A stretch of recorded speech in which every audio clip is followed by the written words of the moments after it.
The Birds, by Daphne du Maurier.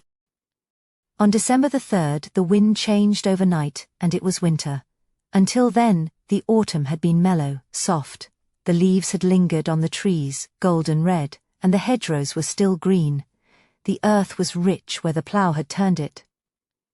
Nat Hocken, because of a wartime disability, had a pension and did not work full-time at the farm. He worked 3 days a week, and they gave him the lighter jobs: hedging, thatching, repairs to the farm buildings. Although he was married, with children, his was a solitary disposition. He liked best to work alone. It pleased him when he was given a bank to build up, or a gate to mend at the far end of the peninsula, where the sea surrounded the farmland on either side. Then, at midday, he would pause and eat the pasty that his wife had baked for him, and sitting on the cliff's edge would watch the birds. Autumn was best for this, better than spring. In spring the birds flew inland, purposeful, intent. They knew where they were bound. The rhythm and ritual of their life brooked no delay. In autumn, those that had not migrated overseas but remained to pass the winter were caught up in the same driving urge, but because migration was denied them, followed a pattern of their own. Great flocks of them came to the peninsula, restless, uneasy, spending themselves in motion, now wheeling, circling in the sky, now settling to feed on the rich, new-turned soil, but even when they fed it was as though they did so without hunger, without desire. Restlessness drove them to the skies again. Black and white, jackdaw and gull, mingled in strange partnership, seeking some sort of liberation, never satisfied, never still. Flocks of starlings, rustling like silk, flew to fresh pasture, driven by the same necessity of movement, and the smaller birds, the finches and the larks, scattered from tree to hedge as if compelled. Nat watched them, and he watched the seabirds too. Down in the bay they waited for the tide. They had more patience. Oyster-catchers, redshank, sanderling and curlew watched by the water's edge, as the slow sea sucked at the shore and then withdrew. Leaving the strip of seaweed bare and the shingle churned, the seabirds raced and ran upon the beaches. Then that same impulse to flight seized upon them too. Crying, whistling, calling, they skimmed the placid sea and left the shore. Make haste, make speed, hurry and be gone. Yet where, and to what purpose? The restless urge of autumn, unsatisfying, sad, had put a spell upon them, and they must flock, and wheel, and cry. They must spill themselves of motion before winter came. Perhaps, thought Nat, munching his pasty by the cliff's edge, a message comes to the birds in autumn, like a warning. Winter is coming. Many of them perish. And like people who, apprehensive of death before their time, drive themselves to work or folly, the birds do likewise. The birds had been more restless than ever this fall of the year. The agitation more marked because the days were still. As the tractor traced its path up and down the western hills, the figure of the farmer silhouetted on the driving seat, the whole machine and the man upon it would be lost momentarily in the great cloud of wheeling, crying birds. There were many more than usual, Nat was sure of this. Always, in autumn, they followed the plough, but not in great flocks like these, nor with such clamour. Nat remarked upon it, when hedging was finished for the day. "Yes," said the farmer, "there are more birds about than usual, I've noticed it too." And daring, some of them, taking no notice of the tractor. "1 or 2 gulls came so close to my head this afternoon, I thought they'd knock my cap off.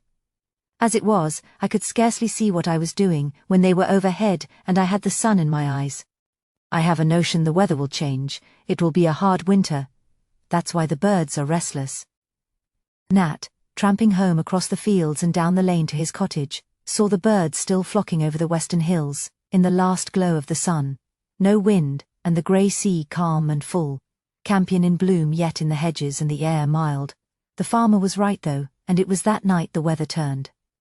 Nat's bedroom faced east. He woke just after 2 and heard the wind in the chimney. Not the storm and bluster of a sou'westerly gale bringing the rain, but east wind, cold and dry. It sounded hollow in the chimney, and a loose slate rattled on the roof. Nat listened, and he could hear the sea roaring in the bay. Even the air in the small bedroom had turned chill.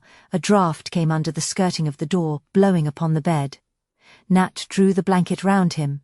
leaned closer to the back of his sleeping wife, and stayed wakeful, watchful, aware of misgiving without cause. Then he heard the tapping on the window. There was no creeper on the cottage walls to break loose and scratch upon the pane. He listened, and the tapping continued until, irritated by the sound, Nat got out of bed and went to the window. He opened it, and as he did so, something brushed his hand, jabbing at his knuckles, grazing the skin. Then he saw the flutter of the wings, and it was gone, over the roof, behind the cottage. It was a bird. What kind of bird he could not tell. The wind must have driven it to shelter on the sill. He shut the window and went back to bed, but feeling his knuckles wet, put his mouth to the scratch. The bird had drawn blood. Frightened, he supposed, and bewildered, the bird, seeking shelter, had stabbed at him in the darkness. Once more he settled himself to sleep. Presently the tapping came again, this time more forceful, more insistent, and now his wife woke at the sound, and turning in the bed said to him, "See to the window, Nat, it's rattling." "I've already seen to it," he told her. "There's some bird there, trying to get in. Can't you hear the wind? It's blowing from the east, driving the birds to shelter." "Send them away," she said. "I can't sleep with that noise." He went to the window for the second time, and now when he opened it, there was not one bird upon the sill but half a dozen. They flew straight into his face, attacking him. He shouted, striking out at them with his arms, scattering them. Like the first one, they flew over the roof and disappeared. Quickly he let the window fall and latched it. "Did you hear that?" he said. "They went for me, tried to peck my eyes." He stood by the window, peering into the darkness, and could see nothing. His wife, heavy with sleep, murmured from the bed. "I'm not making it up," he said, angry at her suggestion. "I tell you, the birds were on the sill, trying to get into the room." Suddenly, a frightened cry came from the room across the passage where the children slept. "It's Jill," said his wife, roused at the sound, sitting up in bed. "Go to her, see what's the matter." Nat lit the candle, but when he opened the bedroom door to cross the passage, the draught blew out the flame. There came a second cry of terror, this time from both children. And stumbling into their room, he felt the beating of wings about him in the darkness. The window was wide open. Through it came the birds, hitting first the ceiling and the walls, then swerving in mid-flight, turning to the children in their beds. "It's all right, I'm here," shouted Nat, and the children flung themselves, screaming, upon him, while in the darkness the birds rose and dived and came for him again. "What is it, Nat? What's happened?" his wife called from the further bedroom, and swiftly he pushed the children through the door to the passage and shut it upon them, so that he was alone now, in their bedroom, with the birds. He seized a blanket from the nearest bed, and using it as a weapon flung it to right and left about him in the air. He felt the thud of bodies, heard the fluttering of wings, but they were not yet defeated, for again and again they returned to the assault, jabbing his hands, his head, the little stabbing beaks sharp as a pointed fork. The blanket became a weapon of defense. He wound it about his head, and then in greater darkness beat at the birds with his bare hands. He dared not stumble to the door and open it, lest in doing so the birds should follow him. How long he fought with them in the darkness he could not tell, but at last the beating of the wings about him lessened and then withdrew, and through the density of the blanket he was aware of light. He waited, listened. There was no sound except the fretful crying of one of the children from the bedroom beyond.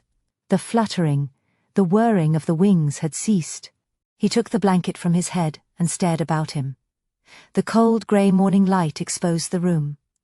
Dawn and the open window had called the living birds, the dead lay on the floor. Nat gazed at the little corpses, shocked and horrified. They were all small birds, none of any size. There must have been 50 of them lying there upon the floor. There were robins, finches, sparrows, blue tits, larks and bramblings.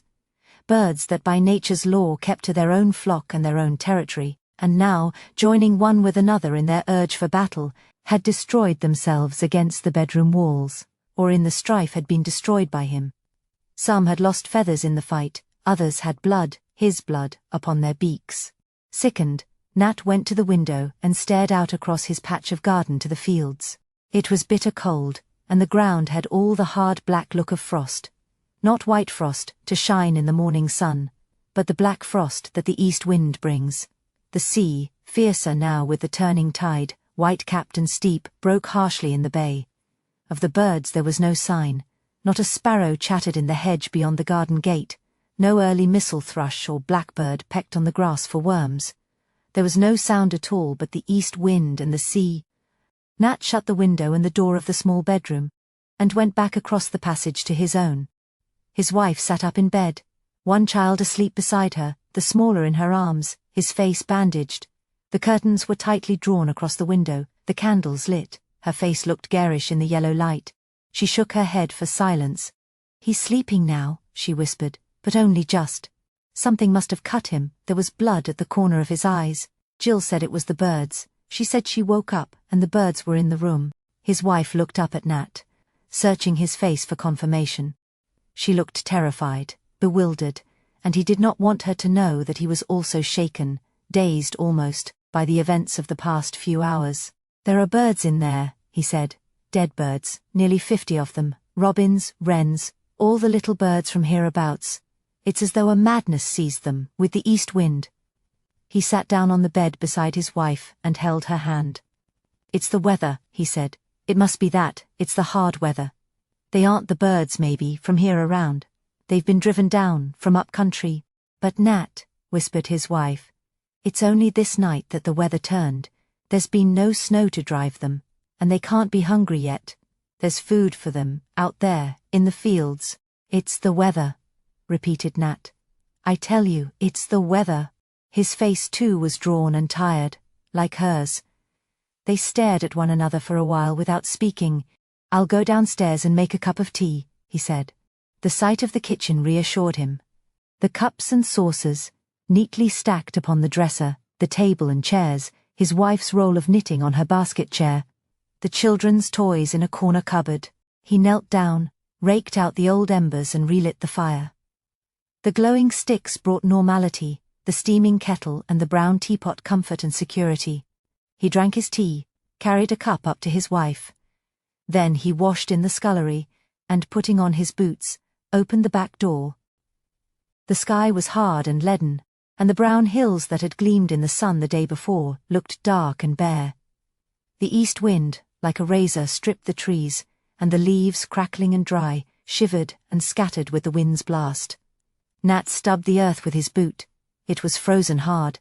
He had never known a change so swift and sudden. Black winter had descended in a single night. The children were awake now. Jill was chattering upstairs, and young Johnny crying once again. Nat heard his wife's voice, soothing, comforting. Presently they came down. He had breakfast ready for them, and the routine of the day began. "Did you drive away the birds?"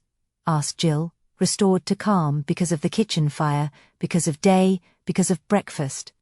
"Yes, they've all gone now," said Nat. "It was the east wind brought them in. They were frightened and lost. They wanted shelter. They tried to peck us," said Jill. "They went for Johnny's eyes." "Fright made them do that," said Nat. "They didn't know where they were, in the dark bedroom." "I hope they won't come again," said Jill. "Perhaps if we put bread for them outside the window, they will eat that and fly away." She finished her breakfast and then went for her coat and hood, her schoolbooks and her satchel. Nat said nothing, but his wife looked at him across the table. A silent message passed between them. "I'll walk with her to the bus," he said. "I don't go to the farm today." And while the child was washing in the scullery, he said to his wife, "Keep all the windows closed, and the doors too, just to be on the safe side. I'll go to the farm, find out if they heard anything in the night." Then he walked with his small daughter up the lane. She seemed to have forgotten her experience of the night before. She danced ahead of him, chasing the leaves, her face whipped with the cold and rosy under the pixie hood. "Is it going to snow, Dad?" she said. "It's cold enough." He glanced up at the bleak sky, felt the wind tear at his shoulders. "No," he said. "It's not going to snow. This is a black winter, not a white one." All the while he searched the hedgerows for the birds, glanced over the top of them to the fields beyond, looked to the small wood above the farm where the rooks and jackdaws gathered. He saw none. The other children waited by the bus stop, muffled, hooded like Jill, the faces white and pinched with cold. Jill ran to them, waving. "My dad says it won't snow," she called. "It's going to be a black winter." She said nothing of the birds. She began to push and struggle with another little girl. The bus came ambling up the hill. Nat saw her onto it, then turned and walked back towards the farm. It was not his day for work, but he wanted to satisfy himself that all was well. Jim, the cowman, was clattering in the yard. "Boss around?" asked Nat. "Gone to market," said Jim. "It's Tuesday, isn't it?" He clumped off round the corner of a shed. He had no time for Nat. Nat was said to be superior, read books and the like. Nat had forgotten it was Tuesday. This showed how the events of the preceding night had shaken him. He went to the back door of the farmhouse and heard Mrs. Trigg singing in the kitchen, the wireless making a background to her song. "Are you there, Mrs.?" called out Nat. She came to the door, beaming, broad, a good-tempered woman. "Hello, Mr. Hocken," she said. "Can you tell me where this cold is coming from? Is it Russia? I've never seen such a change." "And it's going on," the wireless says, "something to do with the Arctic Circle." "We didn't turn on the wireless this morning," said Nat. "Fact is, we had trouble in the night. Kiddies poorly." No. He hardly knew how to explain it. Now, in daylight, the Battle of the Birds would sound absurd. He tried to tell Mrs. Trigg what had happened, but he could see from her eyes that she thought his story was the result of a nightmare. "Sure they were real birds," she said, smiling, "with proper feathers and all? Not the funny-shaped kind that the men see after closing hours on a Saturday night." "Mrs. Trigg," he said, "there are 50 dead birds, robins, wrens and such, lying low on the floor of the children's bedroom. They went for me, they tried to go for young Johnny's eyes." Mrs. Trigg stared at him doubtfully. "Well there now," she answered. "I suppose the weather brought them. Once in the bedroom, they wouldn't know where they were to. Foreign birds, maybe, from that Arctic Circle." "No," said Nat. "They were the birds you see about here every day." "Funny thing," said Mrs. Trigg. "No explaining it, really. You ought to write up and ask the Guardian. They'd have some answer for it." "Well, I must be getting on." She nodded, smiled, and went back into the kitchen. Nat, dissatisfied, turned to the farm gate. Had it not been for those corpses on the bedroom floor, which he must now collect and bury somewhere, he would have considered the tale exaggeration too. Jim was standing by the gate. "Had any trouble with the birds?" asked Nat. "Birds? What birds?"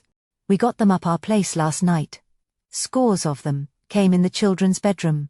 Quite savage they were." "Oh?" It took time for anything to penetrate Jim's head. "Never heard of birds acting savage," he said at length. "They get tame like sometimes. I've seen them come to the windows for crumbs. These birds last night weren't tame. No? Cold, maybe. Hungry. You put out some crumbs." Jim was no more interested than Mrs. Trigg had been. It was, Nat thought, like air raids in the war. No one down this end of the country knew what the Plymouth folk had seen and suffered. You had to endure something yourself before it touched you. He walked back along the lane and crossed the stile to his cottage. He found his wife in the kitchen with young Johnny. "See anyone?" she asked. "Mrs. Trigg and Jim," he answered. "I don't think they believed me. Anyway, nothing wrong up there." "You might take the birds away," she said. "I daren't go into the room to make the beds until you do. I'm scared." "Nothing to scare you now," said Nat. "They're dead, aren't they?" He went up with a sack and dropped the stiff bodies into it one by one. Yes, there were 50 of them all told, just the ordinary common birds of the hedgerow, nothing as large even as a thrush. It must have been fright that made them act the way they did. Blue tits, wrens, it was incredible to think of the power of their small beaks, jabbing at his face and hands the night before. He took the sack out into the garden and was faced now with a fresh problem. The ground was too hard to dig. It was frozen solid, yet no snow had fallen. Nothing had happened in the past hours but the coming of the east wind. It was unnatural, queer. The weather prophets must be right. The change was something connected with the Arctic Circle. The wind seemed to cut him to the bone as he stood there, uncertainly, holding the sack. He could see the white-capped seas breaking down under in the bay. He decided to take the birds to the shore and bury them.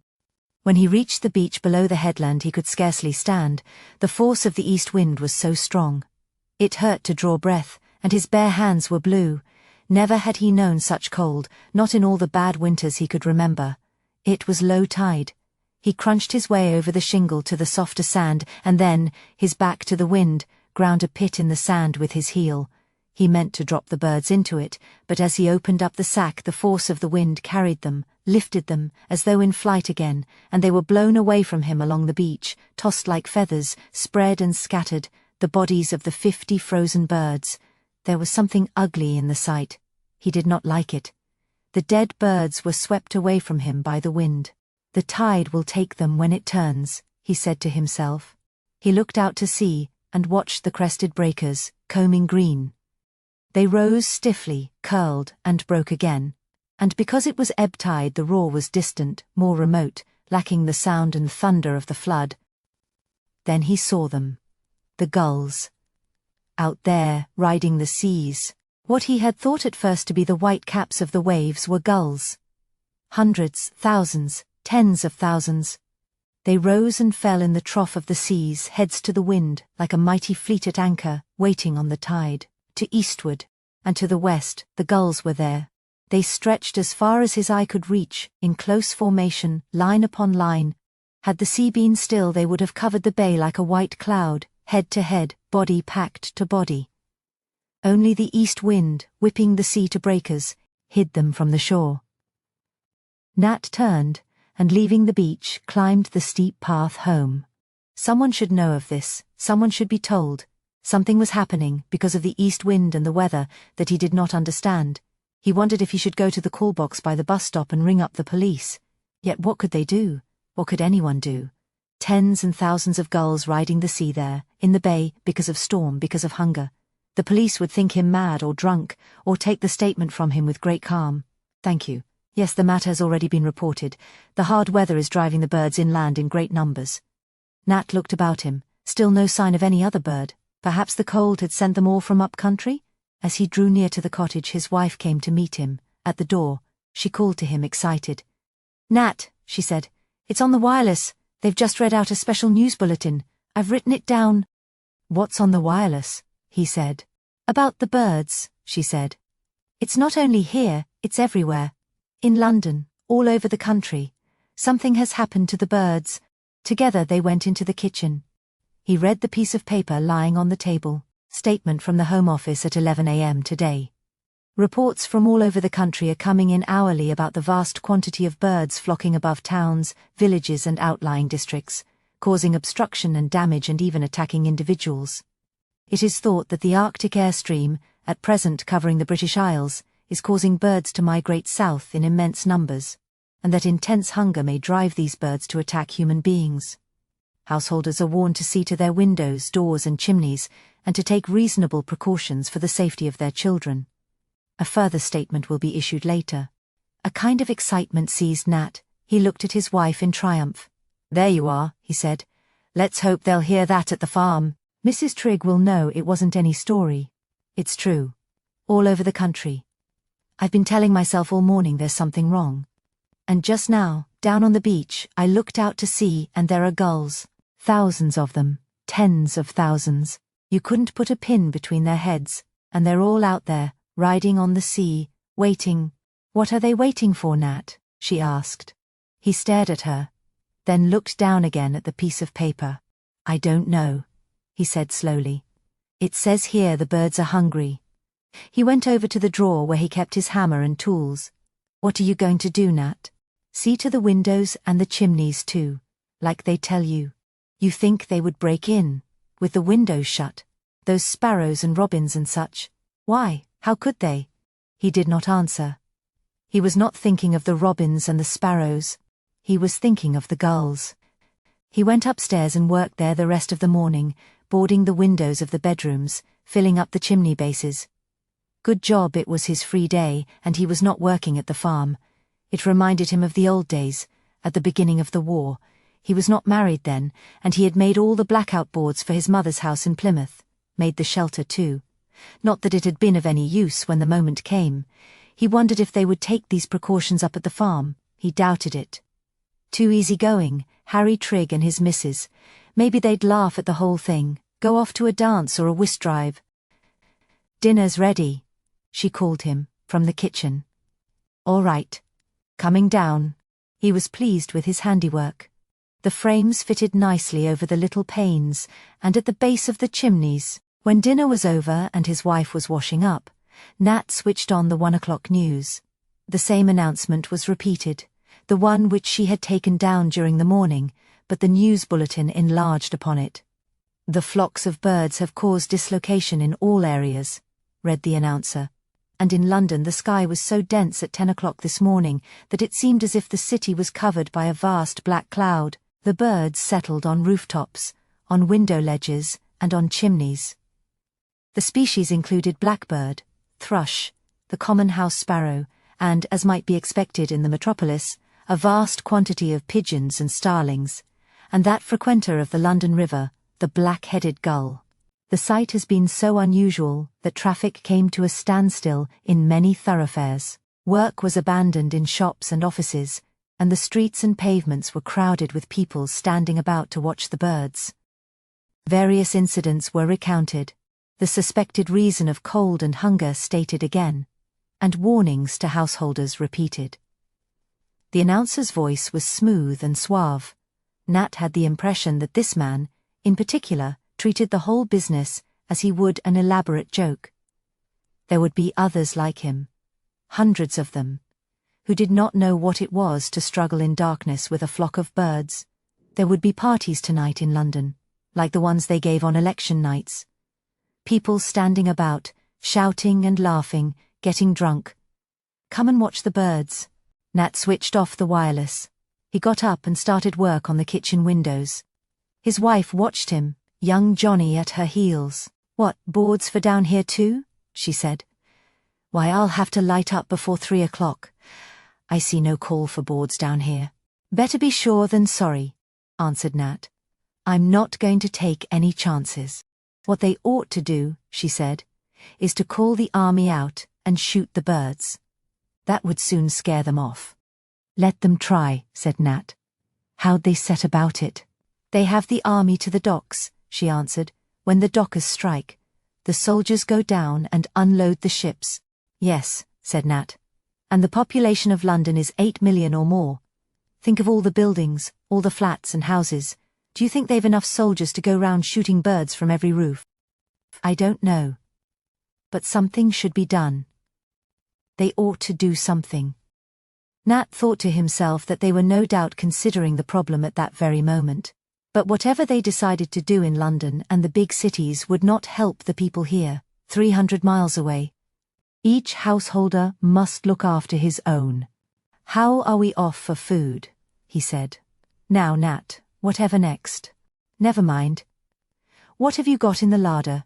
"It's shopping day tomorrow, you know that. I don't keep uncooked food hanging about, it goes off. Butcher doesn't call till the day after. But I can bring back something when I go in tomorrow." Nat did not want to scare her. He thought it possible that she might not go to town tomorrow. He looked in the larder for himself, and in the cupboard where she kept her tins. They would do, for a couple of days. Bread was low. What about the baker? "He comes tomorrow too." He saw she had flour. If the baker did not call, she had enough to bake 1 loaf. "We'd be better off in the old days," he said, "when the women baked twice a week, and had pilchards salted, and there was food for a family to last a siege if need be. I've tried the children with tinned fish. They don't like it," she said. Nat went on hammering the boards across the kitchen windows. Candles. They were low in candles too. That must be another thing she meant to buy tomorrow. Well, it could not be helped. They must go early to bed tonight. That was if... He got up and went out of the back door and stood in the garden, looking down towards the sea.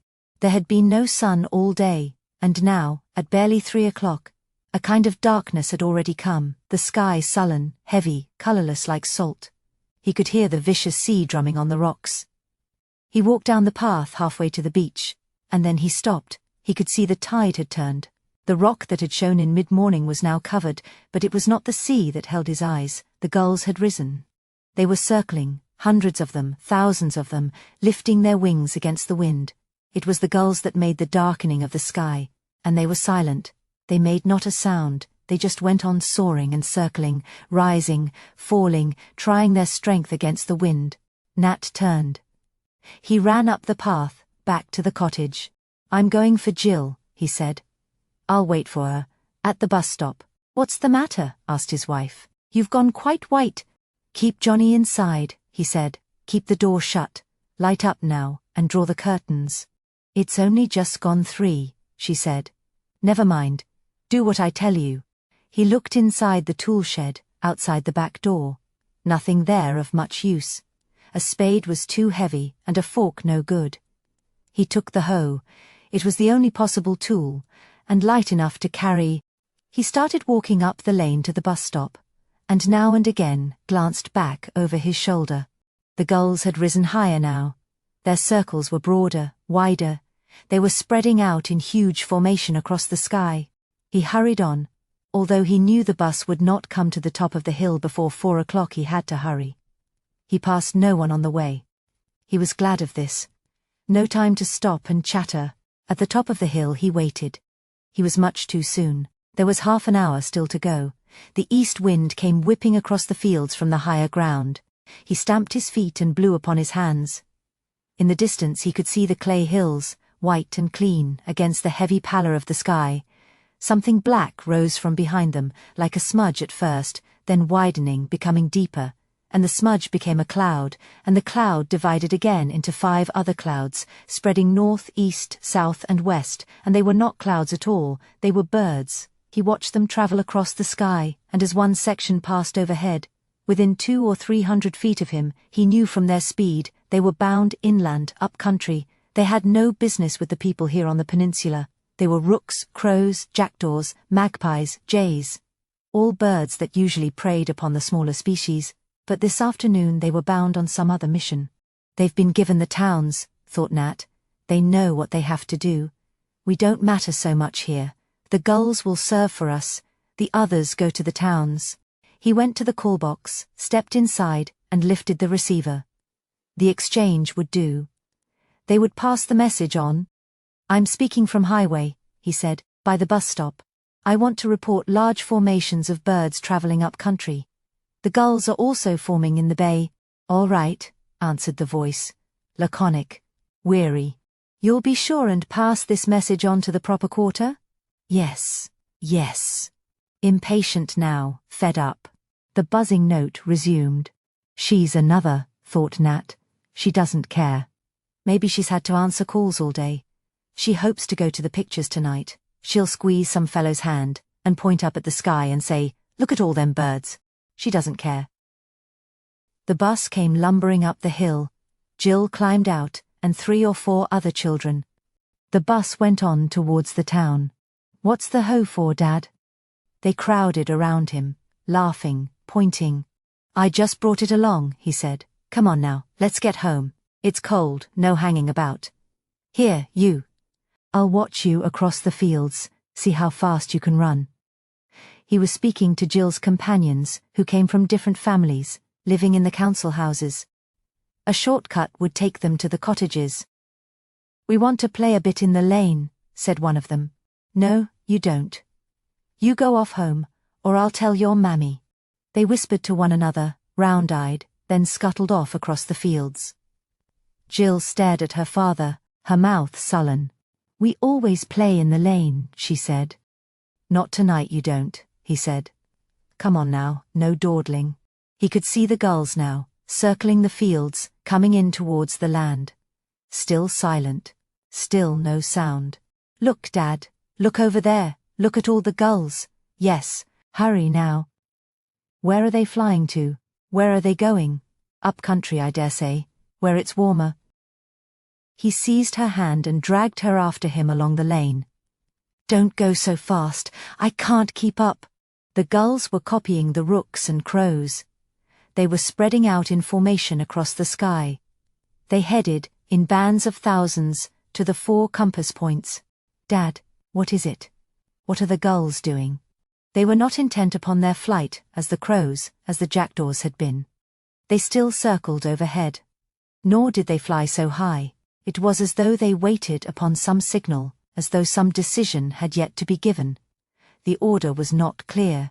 "Do you want me to carry you, Jill? Here, come pick her back." This way he might put on speed, but he was wrong. Jill was heavy, she kept slipping. And she was crying, too.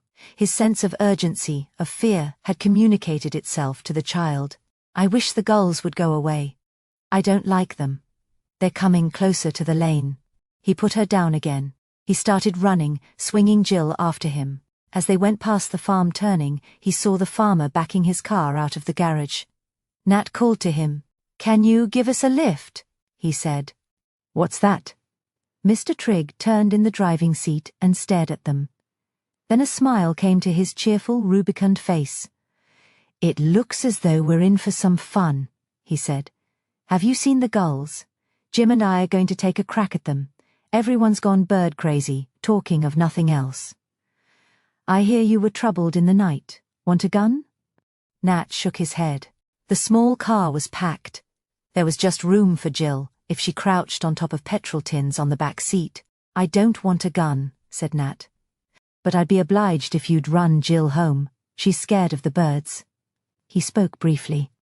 He did not want to talk in front of Jill. "Okay," said the farmer. "I'll take her home. Why don't you stop behind and join the shooting match?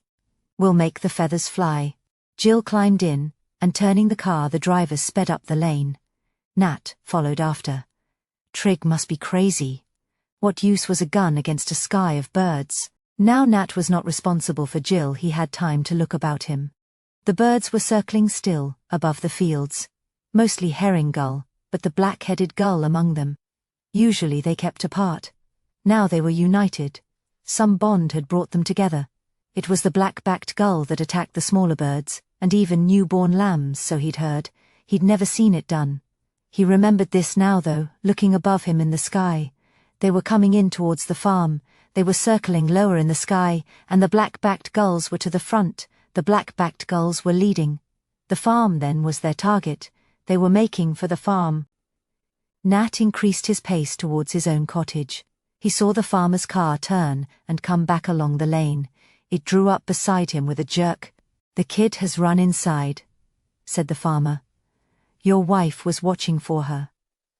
"Well, what do you make of it? They're saying in town the Russians have done it. The Russians have poisoned the birds." "How could they do that?" asked Nat. "Don't ask me. You know how stories get around. Will you join my shooting match?" "No, I'll get along home. The wife will be worried else." "My missus says if you could eat gull, there'd be some sense in it," said Trigg. "We'd have roast gull, baked gull, and pickle 'em into the bargain. You wait until I let off a few barrels into the brutes. That'll scare 'em." "Have you boarded your windows?" asked Nat. "No. Lot of nonsense. They like to scare you on the wireless. I've had more to do today than to go round boarding up my windows. I'd board them now if I were you." "Gone. You're windy. Like to come to our place to sleep?" "No, thanks all the same." "All right. See you in the morning. Give you a gull breakfast." The farmer grinned and turned his car to the farm entrance. Nat hurried on. Past the little wood, past the old barn, and then across the stile to the remaining field. As he jumped the stile, he heard the whir of wings. A black-backed gull dived down at him from the sky, missed, swerved in flight, and rose to dive again. In a moment it was joined by others, 6, 7, a dozen, black-backed and herring mixed. Nat dropped his hoe. The hoe was useless. Covering his head with his arms, he ran towards the cottage. They kept coming at him from the air, silent save for the beating wings. The terrible fluttering wings. He could feel the blood on his hands, his wrists, his neck. Each stab of a swooping beak tore his flesh.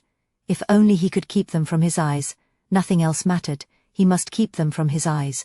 They had not learned yet how to cling to a shoulder, how to rip clothing, how to dive en masse upon the head, upon the body. But with each dive, with each attack, they became bolder. And they had no thought for themselves. When they dived low and missed, they crashed, bruised and broken, on the ground. As Nat ran, he stumbled, kicking their spent bodies in front of him. He found the door. He hammered upon it with his bleeding hands. Because of the boarded windows, no light shone. Everything was dark. "Let me in," he shouted. "It's Nat! Let me in!" He shouted loud, to make himself heard above the whir of the gull's wings. Then he saw the gannet, poised for the dive, above him in the sky. The gulls circled, retired, soared, one with another, against the wind. Only the gannet remained, one single gannet, above him in the sky. The wings folded suddenly to its body. It dropped like a stone. Nat screamed, and the door opened. He stumbled across the threshold, and his wife threw her weight against the door. They heard the thud of the gannet as it fell. His wife dressed his wounds. They were not deep. The backs of his hands had suffered most, and his wrists. Had he not worn a cap, they would have reached his head. As to the gannet could have split his skull. The children were crying, of course.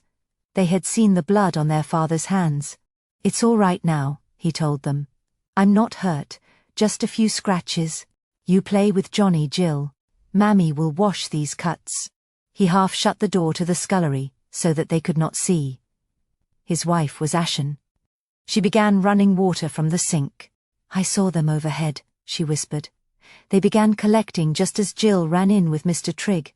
I shut the door fast, and it jammed. That's why I couldn't open it at once, when you came. Thank God they waited for me," he said. Jill would have fallen at once. One bird alone would have done it. Furtively, so as not to alarm the children, they whispered together, as she bandaged his hands and the back of his neck. "They're flying inland," he said. "Thousands of them. Rooks, crows, all the bigger birds. I saw them from the bus stop. They're making for the towns. But what can they do, Nat? They'll attack. Go for everyone out in the streets. Then they'll try the windows, the chimneys. Why don't the authorities do something? Why don't they get the army, get machine guns, anything? There's been no time, nobody's prepared. We'll hear what they have to say on the 6 o'clock news." Nat went back into the kitchen, followed by his wife. Johnny was playing quietly on the floor. Only Jill looked anxious. "I can hear the birds," she said. "Listen, Dad." Nat listened. Muffled sounds came from the windows, from the door. Wings brushing the surface, sliding, scraping, seeking a way of entry. The sound of many bodies pressed together, shuffling on the sills. Now and again came a thud, a crash, as some bird dived and fell. "Some of them will kill themselves that way," he thought. But not enough. Never enough.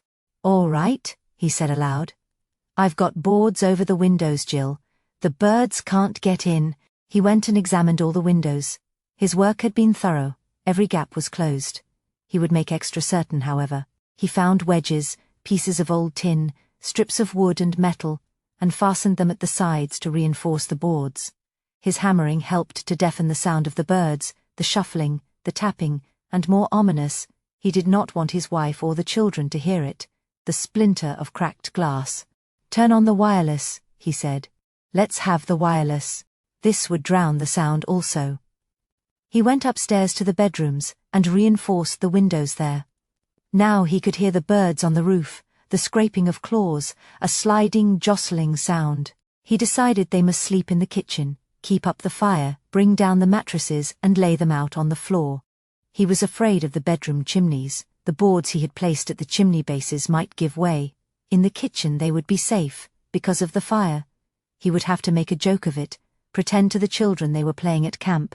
If the worst happened, and the birds forced an entry down the bedroom chimneys, it would be hours, days perhaps, before they could break down the doors. The birds would be imprisoned in the bedrooms. They could do no harm there. Crowded together they would stifle and die. He began to bring the mattresses downstairs. At sight of them, his wife's eyes widened in apprehension. She thought the birds had already broken in upstairs. "All right," he said cheerfully. "We'll all sleep together in the kitchen tonight. More cozy here by the fire. Then we shan't be worried by those silly old birds tapping at the windows." He made the children help him rearrange the furniture, and he took the precaution of moving the dresser, with his wife's help, across the window. It fitted well. It was an added safeguard. The mattresses could now be lain, one beside the other, against the wall where the dresser had stood. "We're safe enough now," he thought. "We're snug and tight, like an air raid shelter. We can hold out. It's just the food that worries me. Food, and coal for the fire. We've enough for 2 or 3 days, not more. By that time, no use thinking ahead as far as that. And they'd be giving directions on the wireless. People would be told what to do. And now, in the midst of many problems, he realized that it was dance music only coming over the air, not children's hour, as it should have been. He glanced at the dial. Yes, they were on the home service all right. Dance records. He switched to the light program. He knew the reason.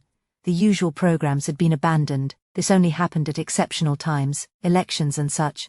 He tried to remember if it had happened in the war during the heavy raids on London, but of course, the BBC was not stationed in London during the war. The programs were broadcast from other temporary quarters. We're better off here, he thought. We're better off here in the kitchen, with the windows and the doors boarded, than they are up in the towns. Thank God we're not in the towns. At 6 o'clock the record ceased. The time signal was given. No matter if it scared the children, he must hear the news. There was a pause after the pips. Then the announcer spoke. His voice was solemn, grave, quite different from midday. "This is London," he said. A national emergency was proclaimed at 4 o'clock this afternoon. Measures are being taken to safeguard the lives and property of the population. But it must be understood that these are not easy to effect immediately, owing to the unforeseen and unparalleled nature of the present crisis. Every householder must take precautions to his own building, and where several people live together, as in flats and apartments, they must unite to do the utmost they can to prevent entry. It is absolutely imperative that every individual stays indoors tonight, and that no one at all remains on the streets, or roads, or anywhere without doors. The birds in vast numbers are attacking anyone on sight, and have already begun an assault upon buildings, but these with due care should be impenetrable. The population is asked to remain calm, and not to panic. Owing to the exceptional nature of the emergency, there will be no further transmission from any broadcasting station until 7 a.m. tomorrow. They played the national anthem. Nothing more happened. Nat switched off the set. He looked at his wife. She stared back at him. "What's it mean?" said Jill. "What did the news say?" "There won't be any more programs tonight," said Nat. "There's been a breakdown at the BBC." "Is it the birds?" asked Jill. "Have the birds done it?" "No," said Nat. "It's just that everyone's very busy, and then of course they have to get rid of the birds, messing everything up in the towns. Well, we can manage without the wireless for one evening." "I wish we had a gramophone," said Jill. "That would be better than nothing." She had her face turned to the dresser, backed against the windows. Try as they did to ignore it, they were all aware of the shuffling, the stabbing, the persistent beating and sweeping of wings. "We'll have supper early," suggested Nat. "Something for a treat." "Ask Mammy. Toasted cheese, eh? Something we all like?" He winked and nodded at his wife. He wanted the look of dread, of apprehension, to go from Jill's face. He helped with the supper, whistling, singing, making as much clatter as he could. And it seemed to him that the shuffling and the tapping were not so intense as they had been at first. Presently, he went up to the bedrooms and listened, and he no longer heard the jostling for place upon the roof. "They've got reasoning powers," he thought. "They know it's hard to break in here. They'll try elsewhere. They won't waste their time with us." Supper passed without incident, and then, when they were clearing away, they heard a new sound, droning, familiar, a sound they all knew and understood. His wife looked up at him, her face alight. "It's planes," she said. "They're sending out planes after the birds. That's what I said they ought to do, all along. That will get them. Isn't that gunfire? Can't you hear guns?" "It might be gunfire, out at sea." Nat could not tell. Big naval guns might have an effect upon the gulls out at sea, but the gulls were inland now. The guns couldn't shell the shore, because of the population. "It's good, isn't it," said his wife, "to hear the planes." And Jill, catching her enthusiasm, jumped up and down with Johnny. "The planes will get the birds. The planes will shoot them." Just then they heard a crash about 2 miles distant, followed by a second, then a third. The droning became more distant, passed away, out to sea. "What was that?" asked his wife. "Were they dropping bombs on the birds?" "I don't know," answered Nat. "I don't think so." He did not want to tell her that the sound they had heard was the crashing of aircraft. It was, he had no doubt, a venture on the part of the authorities to send out reconnaissance forces, but they might have known the venture was suicidal. What could aircraft do against birds that flung themselves to death against propeller and fuselage, but hurtled to the ground themselves? This was being tried now, he supposed, over the whole country, and at a cost. Someone high up had lost his head. "Where have the planes gone, Dad?" asked Jill. "Back to base," he said. "Come on now, time to tuck down for bed." It kept his wife occupied, undressing the children before the fire, seeing to the bedding, one thing and another, while he went round the cottage again, making sure that nothing had worked loose. There was no further drone of aircraft, and the naval guns had ceased. "Waste of life and effort," Nat said to himself. "We can't destroy enough of them that way. Cost too heavy, there's always gas. Maybe they'll try spraying with gas, mustard gas. We'll be warned first, of course, if they do. There's one thing, the best brains of the country will be onto it tonight." Somehow the thought reassured him. He had a picture of scientists, naturalists, technicians, and all those chaps they called the backroom boys, summoned to a council. They'd be working on the problem now. This was not a job for the government, for the chiefs of staff. They would merely carry out the orders of the scientists. They'll have to be ruthless, he thought. Where the trouble's worst, they'll have to risk more lives if they use gas. All the livestock too, and the soil, all contaminated. As long as everyone doesn't panic, that's the trouble. People panicking, losing their heads. The BBC was right to warn us of that. Upstairs in the bedrooms all was quiet. No further scraping and stabbing at the windows. A lull in battle, forces regrouping. Wasn't that what they called it, in the old wartime bulletins? The wind hadn't dropped though. He could still hear it, roaring in the chimneys, and the sea breaking down on the shore. Then he remembered the tide would be on the turn. Maybe the lull in battle was because of the tide. There was some law the birds obeyed, and it was all to do with the east wind and the tide. He glanced at his watch. Nearly 8 o'clock. It must have gone high water an hour ago. That explained the lull the birds attacked with the flood tide. It might not work that way inland, up country, but it seemed as if it was so this way on the coast. He reckoned the time limit in his head. They had 6 hours to go, without attack. When the tide turned again, around 1:20 in the morning, the birds would come back. There were 2 things he could do. The first to rest, with his wife and the children, and all of them snatch what sleep they could, until the small hours. The second, to go out. See how they were faring at the farm. See if the telephone was still working there, so that they might get news from the exchange. He called softly to his wife, who had just settled the children. She came halfway up the stairs, and he whispered to her. "You're not to go," she said at once. "You're not to go and leave me alone with the children. I can't stand it." Her voice rose hysterically. He hushed her, calmed her. "All right," he said. "All right. I'll wait till morning. And we'll get the wireless bulletin then too, at 7. But in the morning, when the tide ebbs again, I'll try for the farm, and they may let us have bread and potatoes, and milk too." His mind was busy again, planning against emergency. They would not have milked, of course, this evening. The cows would be standing by the gate, waiting in the yard, with the household inside, battened behind boards. As they were here, at the cottage. That is, if they had time to take precautions. He thought of the farmer, Trigg, smiling at him from the car. There would have been no shooting party, not tonight. The children were asleep. His wife, still clothed, was sitting on her mattress. She watched him, her eyes nervous. "What are you going to do?" she whispered. He shook his head for silence.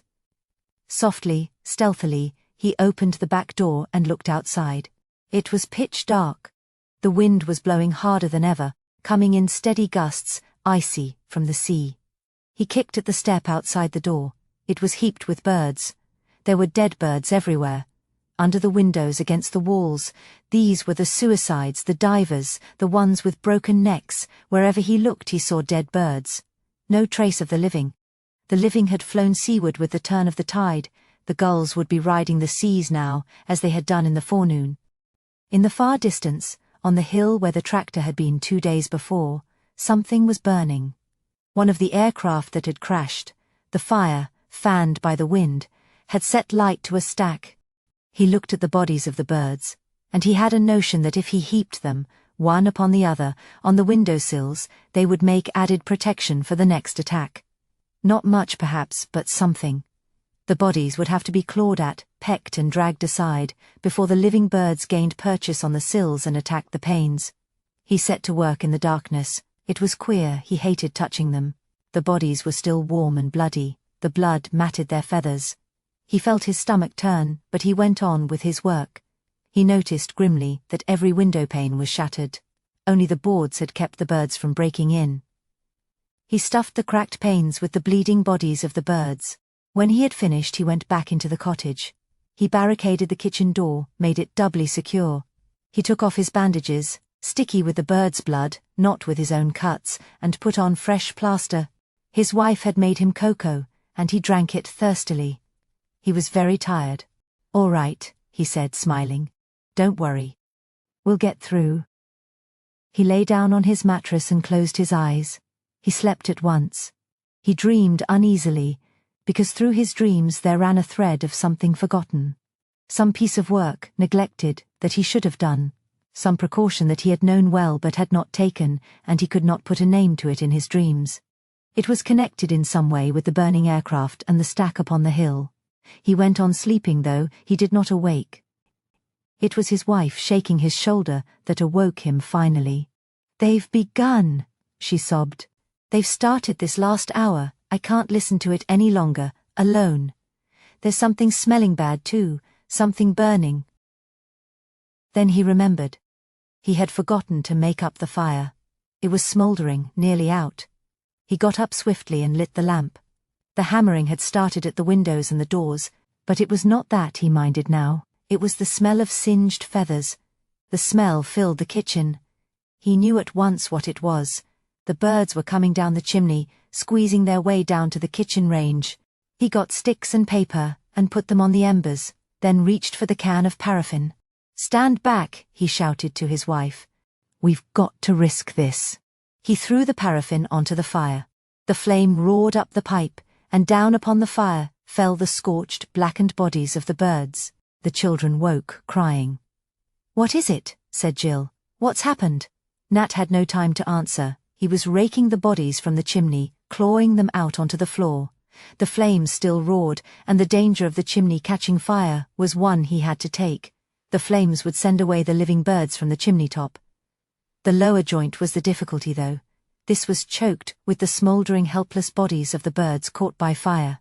He scarcely heeded the attack on the windows and the door. Let them beat their wings, break their beaks, lose their lives, in the attempt to force an entry into his home. They would not break in. He thanked God he had one of the old cottages, with small windows, stout walls, not like the new council houses. Heaven help them up the lane, in the new council houses. "Stop crying," he called to the children. "There's nothing to be afraid of. Stop crying." He went on raking at the burning, smouldering bodies as they fell into the fire. "This'll fetch them," he said to himself, "the draught and the flames together. We're all right, as long as the chimney doesn't catch. I ought to be shot for this. It's all my fault. Last thing I should have made up the fire. I knew there was something." Amid the scratching and tearing at the window boards came the sudden, homely striking of the kitchen clock. 3 a.m., a little more than 4 hours yet to go. He could not be sure of the exact time of high water.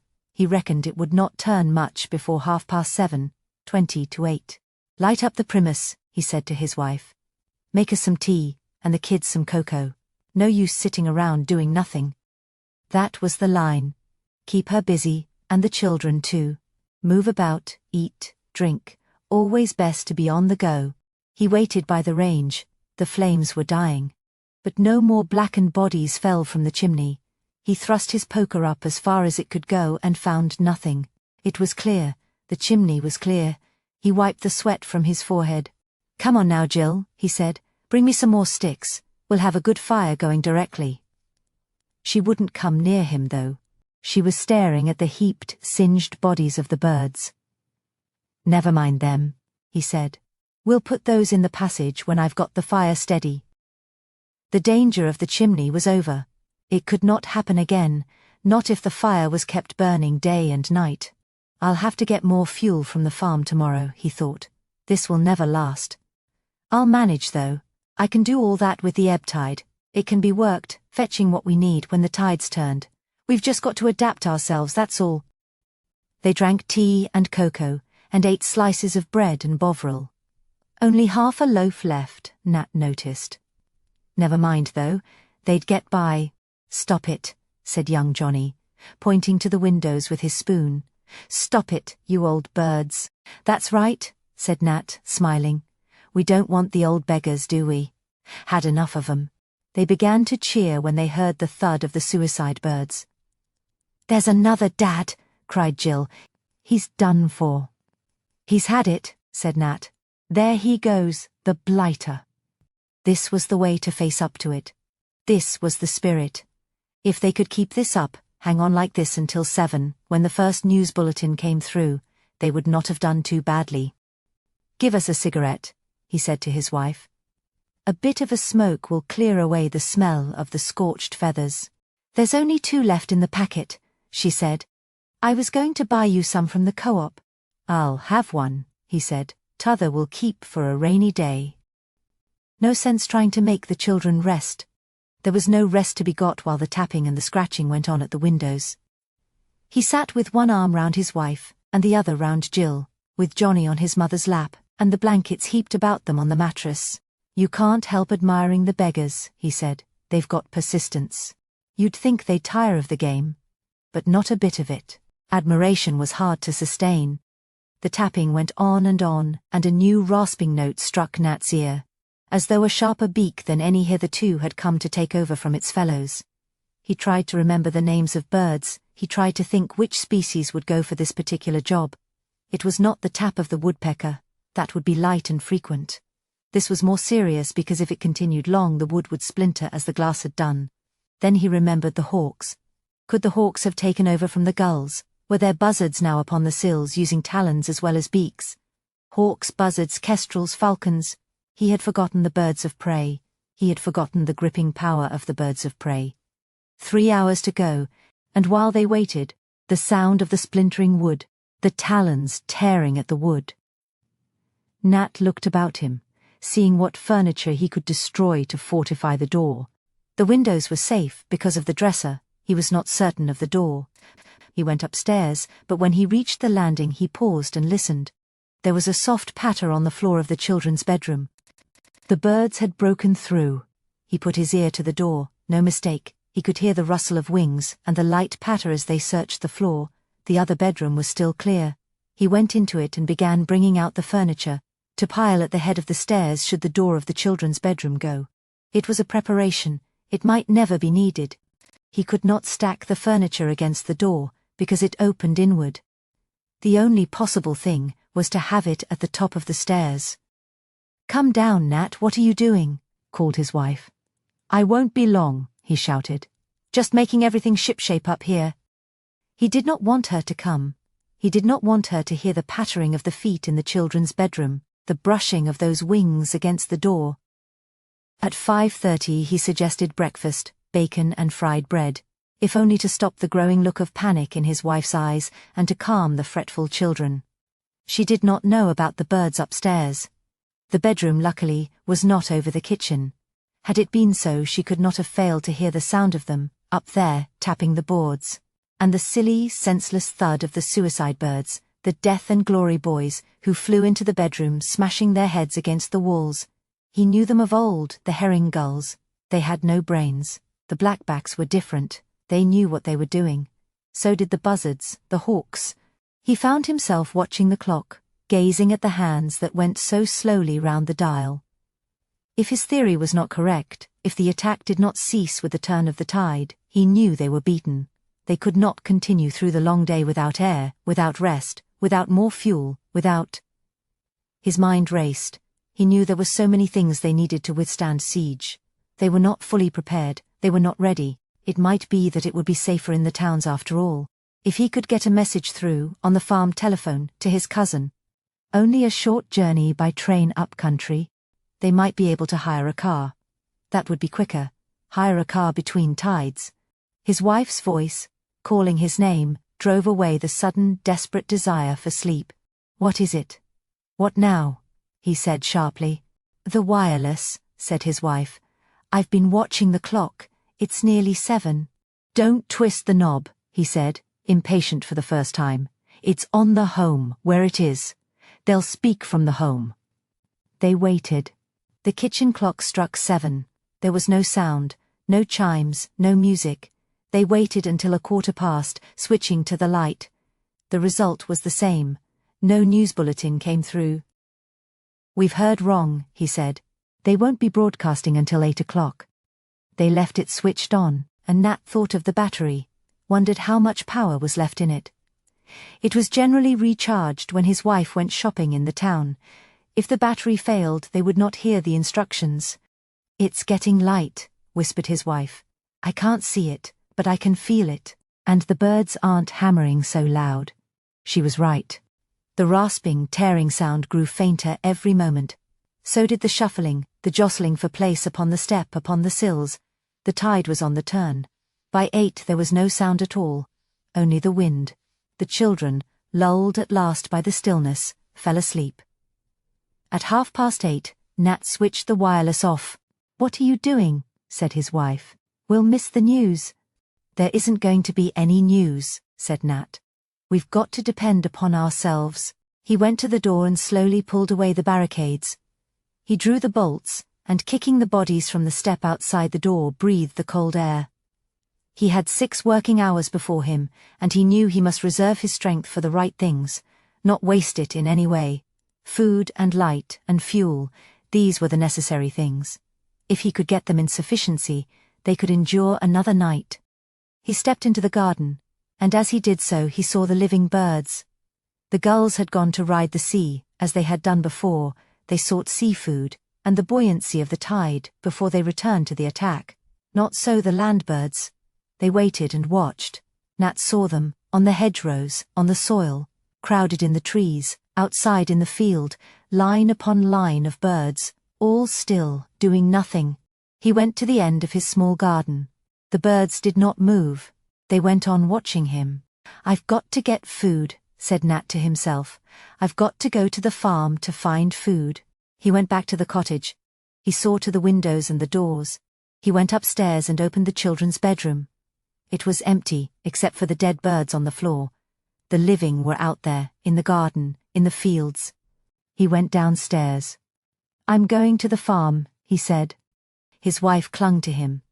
She had seen the living birds from the open door. "Take us with you," she begged. "We can't stay here alone. I'd rather die than stay here alone." He considered the matter. He nodded. "Come on then," he said. "Bring baskets, and Johnny's pram. We can load up the pram." They dressed against the biting wind, wore gloves and scarves. His wife put Johnny in the pram. Nat took Jill's hand. "The birds," she whimpered. "They're all out there, in the fields." "They won't hurt us," he said. "Not in the light." They started walking across the field towards the stile, and the birds did not move. They waited, their heads turned to the wind.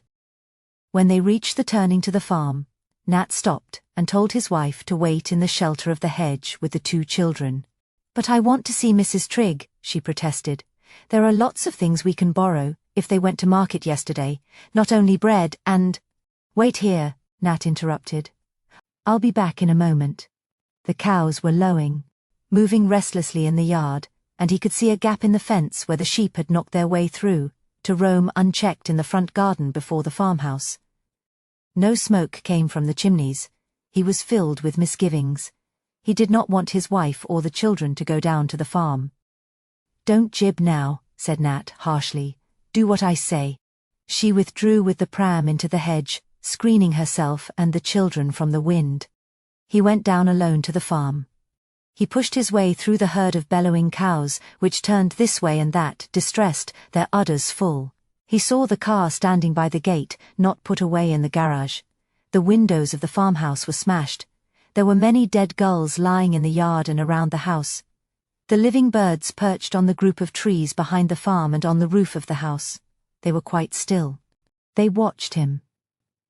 Jim's body lay in the yard. What was left of it? When the birds had finished, the cows had trampled him. His gun was beside him. The door of the house was shut and bolted, but as the windows were smashed, it was easy to lift them and climb through. Trigg's body was close to the telephone. He must have been trying to get through to the exchange when the birds came for him. The receiver was hanging loose, the instrument torn from the wall. No sign of Mrs. Trigg. She would be upstairs. Was it any use going up? Sickened, Nat knew what he would find. Thank God, he said to himself. There were no children. He forced himself to climb the stairs, but halfway he turned and descended again. He could see her legs protruding from the open bedroom door. Beside her were the bodies of the black-backed gulls, and an umbrella, broken. It's no use, thought Nat, doing anything. I've only got 5 hours, less than that. The Triggs would understand. I must load up with what I can find. He tramped back to his wife and children. I'm going to fill up the car with stuff, he said. I'll put coal in it, and paraffin for the Primus.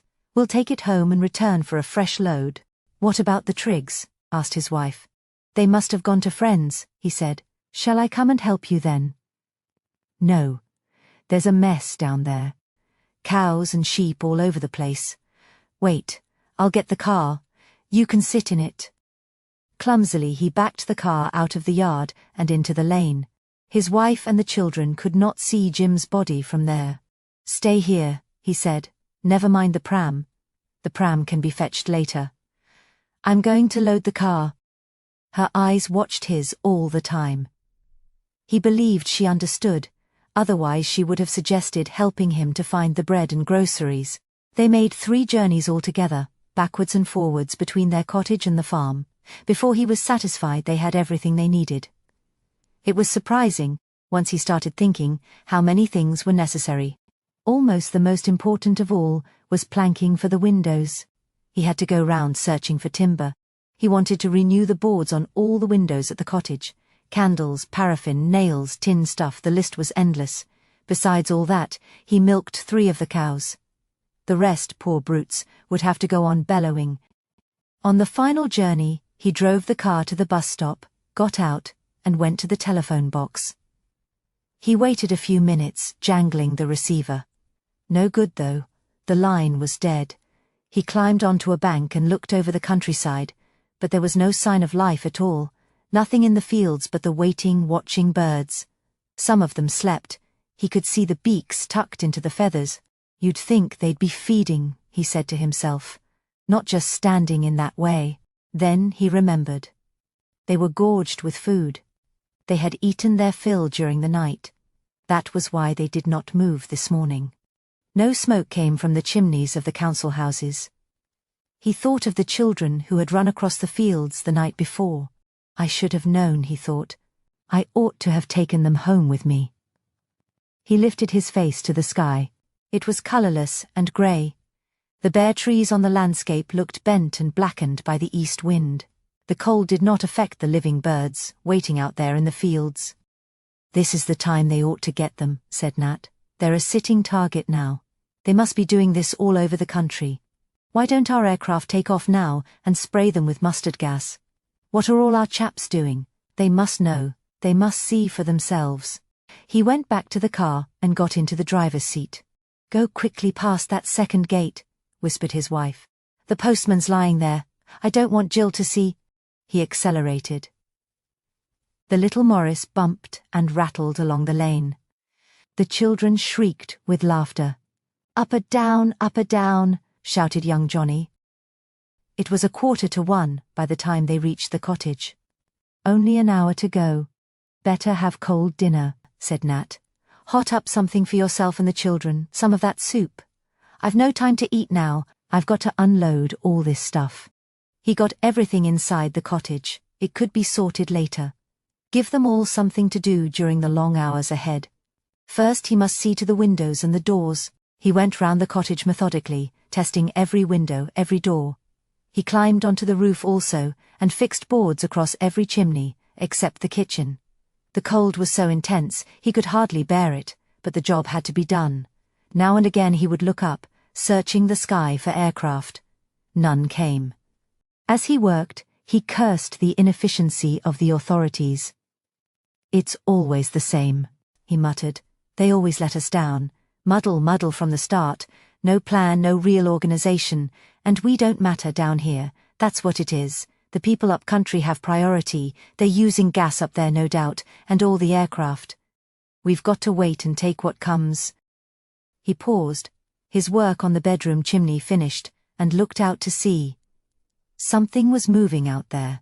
Something grey and white among the breakers. "Good old Navy," he said. "They never let us down. They're coming down channel. They're turning in the bay." He waited, straining his eyes, watering in the wind, towards the sea. He was wrong, though. It was not ships. The Navy was not there. The gulls were rising from the sea. The massed flocks in the fields with ruffled feathers rose in formation from the ground, and wing to wing soared upwards to the sky. The tide had turned again. Nat climbed down the ladder and went inside the kitchen. The family were at dinner. It was a little after 2. He bolted the door, put up the barricade, and lit the lamp. "It's night time," said young Johnny. His wife had switched on the wireless once again, but no sound came from it. "I've been all round the dial," she said. "Foreign stations, and that lot. I can't get anything." "Maybe they have the same trouble," he said. "Maybe it's the same, right through Europe." She poured out a plateful of the Triggs soup, cut him a large slice of the Triggs bread, and spread their dripping upon it. They ate in silence. A piece of the dripping ran down young Johnny's chin, and fell onto the table. "Manners, Johnny," said Jill. "You should learn to wipe your mouth." The tapping began at the windows, at the door. The rustling, the jostling, the pushing for position on the sills. The first thud of the suicide gulls upon the step. "Won't America do something?" said his wife.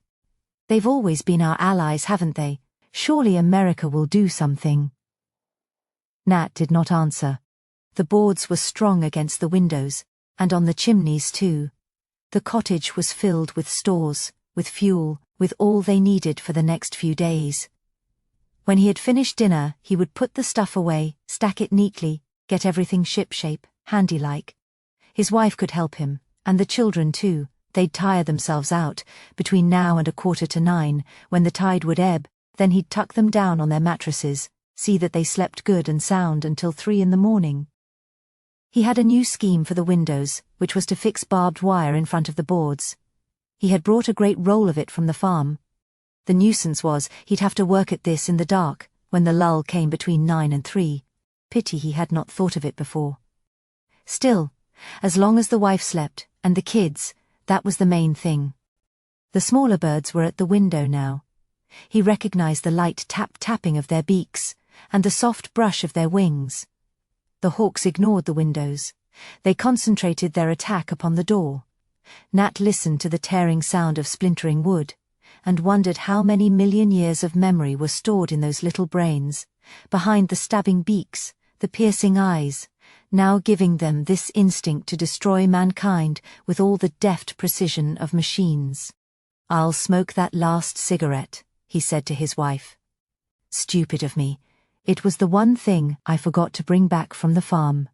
He reached for it, switched on the silent wireless. He threw the empty packet on the fire and watched it burn.